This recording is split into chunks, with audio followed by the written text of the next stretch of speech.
మాకు డేలో కొద్ది టైం ఒక శ్లోకాన్ని పఠించడానికి ఒక అవకాశం కల్పించారు ఈ చాంట్ విత్ మీ సిరీస్లో అని చెప్పి మెసేజెస్ చేశారు కొంతమంది. సో చాలా హ్యాపీ అనిపించింది. బిఫోర్ స్టార్టింగ్ దిస్ సిరీస్ నేను ఆలోచించాను లైక్ ఇది యూజ్ అవుతుందా లేదా, పోస్ట్ చేయొచ్చా, ఈ రీల్స్ పీపుల్ చూస్తారా అని చెప్పి.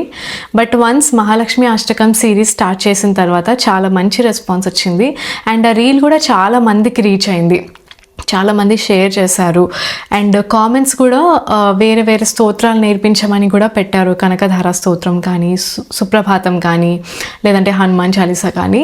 డెఫినెట్లీ అండి ఈ చాట్ విత్ మీ సిరీస్ని కంటిన్యూ చేస్తాను నేను ఇలానే. అండ్ ఇంకొకటి ఏంటంటే మీనింగ్ ఒక రీల్లో కవర్ చేయడం చిన్నగా షార్ట్కట్లో చెప్పేయడం కుదురుతుంది. బట్ ఇన్ డెప్త్ కావాలి అంటే దానికి ఫుల్ లెంత్ వీడియోస్ చేయాలి. సో నేను డెఫినెట్లీ అది కూడా ప్లాన్ చేస్తాను. Thank you so much for all the response. ఇంకా నెక్స్ట్ కమింగ్ వీడియోస్లో ఇంకా డిఫరెంట్ స్తోత్రాలు కూడా నేర్చుకుందాం.